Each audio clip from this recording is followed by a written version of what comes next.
Hello বন্ধুরা, কেমন আছেন সবাই? আশা করি সবাই ভালো আছেন এবং সবার সময় ভালো যাচ্ছে এমনটাই প্রত্যাশা করি। আপনারা দেখতেই পাচ্ছেন যে এই মুহূর্তে আমি কোথায় দাঁড়িয়ে আছি। একদম সত্য কথা বলতে গেলে কি, গ্রামীণ পরিবেশের একজন সফল উদ্যোক্তার বাগানে আমি এসেছি, মূলত পেয়ারা বাগান। আর এই পাশে যদি দেখানো যায় সেটা হচ্ছে কমলা বাগান, যেখানে আমি পূর্বেও এসেছিলাম। এক্স্যাক্ট রাইট, আমি মূলত এসেছি আজকে হালিম ভাইয়ের বাগানে।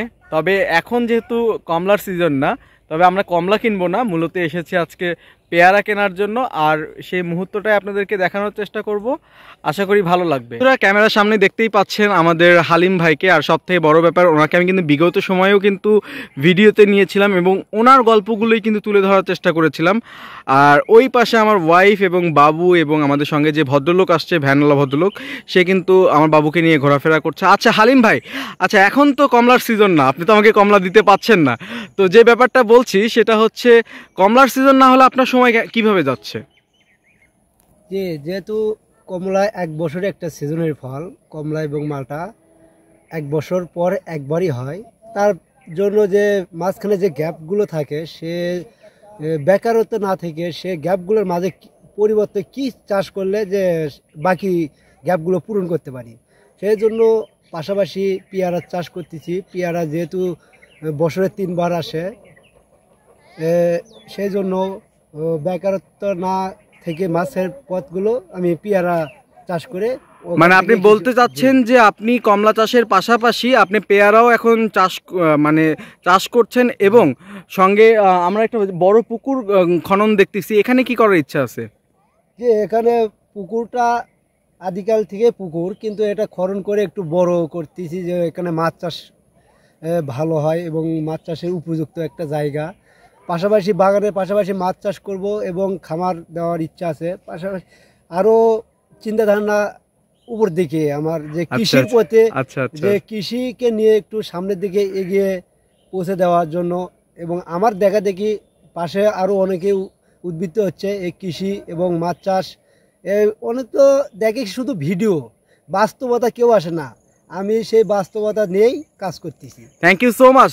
তো বন্ধুরা, এই হচ্ছে হালিম ভাইয়ের পুকুর, যে পুকুরটা অনেক আগে থেকেই ছিল, কিন্তু তবে সাম্প্রতিক সময়ে এটা খনন করে ওনারা আরও বড় করে বড় পরিসরে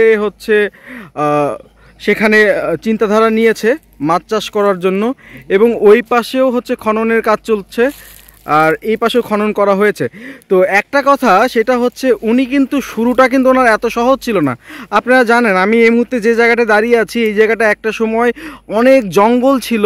তো উনি যখন উনি বিদেশ যাওয়ার সময় প্রতারিত হয়েছিল, তার পরবর্তীতেই কিন্তু এই জায়গাটা কিন্তু কেটে কিন্তু প্রথমত চায়না কমলা, তারপর দার্জিলিং কমলা চাষ করেছিল। এবং একটা সময়ের পরে যখন সফল হয়েছে, তারপরে যখন দেখলো যে আসলে এখানে বসে থাকার অবকাশ নেই, কমলা যেহেতু একটা নির্দিষ্ট সময় পর পর পাওয়া যাচ্ছে, তো তারপরেও সে এখন চেষ্টা করছে কি কমলার পাশাপাশি পেয়ারা।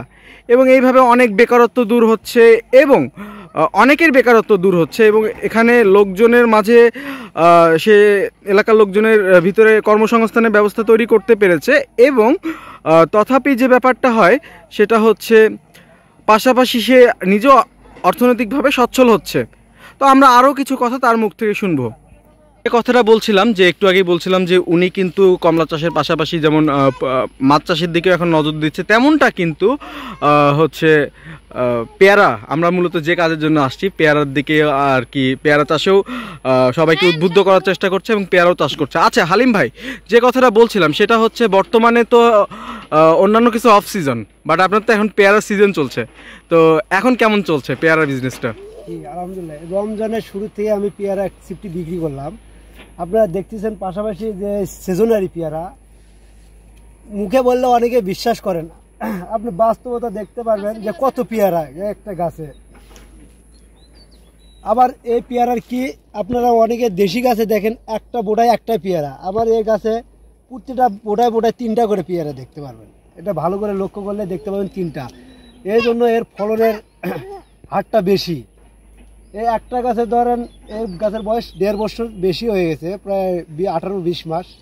কিন্তু একটা গাছে সিজনারি পেয়ারা 25 থেকে 30 কেজি মিনিমাম হবে, উপরে আর থাকবে। আমি কিছু কমায় দিছি, কারণ এতগুলো এই সামান্য একটা গাছ এত লোড নেওয়া সম্ভব নয়। আমি কেটে ফেলেছি এবং যা আছে তাও অনেক 20 কেজির উপরে। আচ্ছা আচ্ছা। একটা গাছ থেকে যদি 20 কেজি হয়, বাজার দর যদি 1000 টাকা মনে হয়, একটা গাছ 20 কেজি হলে 500 টাকা। বিঘা প্রতি 250 থেকে 300 গাছ, 300 গাছে আপনার 1.5 লক্ষ টাকা হয়ে যাচ্ছে। বিঘা প্রতি যদি 1.5 লক্ষ টাকা হয়, ধান চাষ করে কিন্তু অত লাভবান কেউ হইতে পারবে না। হ্যাঁ, যাক, উনি কিন্তু একদম ভিতরের কথা বলছে যে এইদিকের মানুষ আগে সত্য কথা বলতে যে প্রচুর ধান চাষের দিকে হচ্ছে আগ্রহ প্রকাশ করতো, তবে বাই দিস টাইম এখন কিন্তু সবাই তাদের মানসিকতা অনেকটাই পরিবর্তন করেছে এবং হালিম ভাইয়ের মতো আসলে উদ্যোক্তারা হচ্ছে চেষ্টা করছে ধান চাষের বিকল্প হিসেবে যেমন এইরকম হচ্ছে ফলজ যে বিষয়গুলো থাকে, ফলগুলো চাষাবাদ করার চেষ্টা করছে এবং এটা কিন্তু অনেকটাই ভালো। আচ্ছা হালিম ভাই, যারা ফল চাষে আগ্রহী, যেমন বিভিন্ন ধরনের কমলা কিংবা লিচু কিংবা আম কিংবা পেয়ারা বা অন্যান্য ফল, তাদেরকে আপনি কিভাবে মেসেজ দিতে চান? জি, অনেকে বলতেছে আমাকে মানে এত সুন্দর জায়গা অথচ আমি লিচুর গাছ দেখি না, লিচুর বাগান। আসলে লিচু এবং আম এটা অল্প দিনের একটা ফসল, এটাতে লাভ যেমন লস তেমন। আমি দেখেছি কি ধরো একটা লিচুর গাছ যদি 100টা 1 বিঘায় বাগান থাকে, সে মূলত অর্ধেক ধরে না। এটাতে আমি দেখেছি যে অনেক লসও হয়। তাদের বাগানের আলার সঙ্গে কথা বলেছি, আমের বাগানের আলার সঙ্গে কথা বলেছি, এতে পারফেক্ট আমি দেখেছি যে আমি যে চাষ করি এটাই পারফেক্ট। এবং এই কমলা এবং কমলা চাষটা আপনার বিগত 3 মাস ধরে গাছে রেখে বিক্রি করা যায়, কোনো সমস্যা নাই। যেমন লিচু ফলটা 15 দিন থেকে 1 মাসের ফল, এই 1 মাসের ভিতরে বিক্রি না করলে নষ্ট হয়ে যায়। অত রিস্ক না নিয়ে এই কমলার দিকে আমি পেয়ারার ক্ষেত্রেও তো একই অবস্থা। জি, পেয়ারাও কোনো নষ্ট খুব বলতে কমই, দীর্ঘ সময় ধরে বিক্রি করা। আচ্ছা, তার মানে আপনি বলতে চাচ্ছেন যে রিস্ক ফ্যাক্টরটাও মাথায় রাখছেন। জি, এটা অবশ্যই উচিত, কারণ আসলে কোনো একটা জিনিস চাষাবাদ করলে সেটার অবশ্যই রিস্ক ফ্যাক্টর মানা উচিত এবং যেহেতু এটা দীর্ঘ সময় থেকে বিক্রি করা যাচ্ছে এবং নিজের মন মতো পছন্দ মতো মার্কেট বুঝে, এটাও একটা বিষয় থাকে এবং সময় নিয়ে, তাহলে তো সেটা অবশ্যই তাহলে সকলের জন্য ভালোই হবে। তো আপনারা কিন্তু বন্ধুরা কিন্তু হচ্ছে আমাদের হালিম ভাইয়ের মুখের কথা শুনলেন এবং আমি কিন্তু আমার জায়গা থেকে কিন্তু মেসেজটা আপনাদেরকে দেওয়ার চেষ্টা করলাম। এখন কিভাবে আপনারা গ্রহণ করবেন এটাই হচ্ছে বিষয়।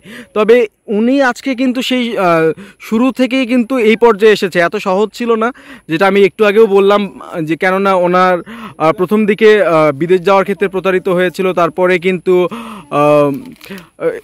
একটা জেদের বশেই কিন্তু হচ্ছে উনি কিন্তু এই কার্যক্রম শুরু করে।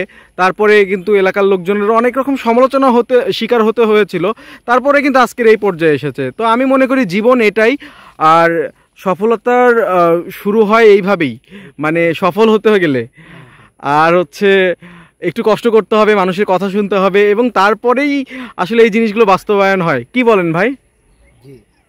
আচ্ছা, ধন্যবাদ। আচ্ছা, সেখানেই প্রশংসা। ওকে, বেশ ভালো কিন্তু একটা কথা বলেছে। আর আমরাও পরিবার নিয়ে বেশ ভালো সময় কাটানোর চেষ্টা করলাম এবং এখনো চেষ্টা করছি। ওনার বাগানে আছি আর আমার বাচ্চা ওনার পুকুরের দিকে যাচ্ছে। যাই হোক, সব মিলিয়ে বেশ ভালো সময় কাটালাম। আর আমরা এখন ওনার হচ্ছে পেয়ারা কিনবো এবং নিয়ে বাড়ি যাবো। ব্যাপারী আসে গোবিন্দগঞ্জ, আপনার হলো রাজা বিরাট, বানেশ্বর বাজার, তারপরে বাগদা, তুলে নিয়ে যা বিক্রি করতে হয় না, না ওরাই আসে, তুলে নেয়, তুলে দেয়, আমি রেট করে দিই। ধন্যবাদ সবাইকে, দেখা হবে আবারও।